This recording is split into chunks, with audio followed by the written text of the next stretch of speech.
సర్పంచ్ ఎన్నికలకు పెద్ద గండమొచ్చి పడ్డది. ఇప్పుడు సర్పంచ్లు ఎవరైతే ఉన్నారో అంటే మాజీ సర్పంచ్లు, ఇప్పుడు సర్పంచ్ల పదవీ కాలం అయిపోయింది. ఇప్పుడు ఆ సర్పంచ్లు ప్రభుత్వం పైన తిరుగుబాటు చేసేటటువంటి కార్యక్రమం చేస్తున్నారు. ఆల్రెడీ కొంతమంది సర్పంచ్లు సెక్రటేరియట్ దగ్గర ధర్నా కూడా చేశారు. సెక్రటేరియట్ లోపల బట్టి విక్రమార్కని కలిసేటటువంటి కార్యక్రమం కూడా చేశారు.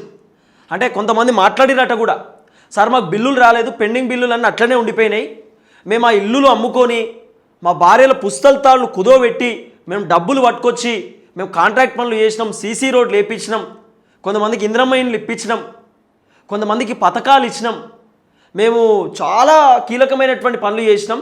అప్పుడు బీఆర్ఎస్ గవర్నమెంట్ ఉన్నప్పుడు కూడా హరితహారము, లేకపోతే వైకుంఠధామము, డంపింగ్ యార్డు ఇట్లా మాట్లాడుకుంటూ పోతే మస్తుగా మా పైసలతోటే కట్టించినాం. అప్పుడు బీఆర్ఎస్ ఉన్నప్పుడు కూడా మాకు బిల్లులు చక్కగా రాలేదు, ఇప్పుడు కాంగ్రెస్ ఉన్నప్పుడు కూడా మాకు బిల్లులు రాలేదు. మరి మా పరిస్థితి ఏందని చెప్పి ఇప్పుడు సర్పంచ్లు అందరూ కూడా మొత్తుకుంటున్నటువంటి పరిస్థితి.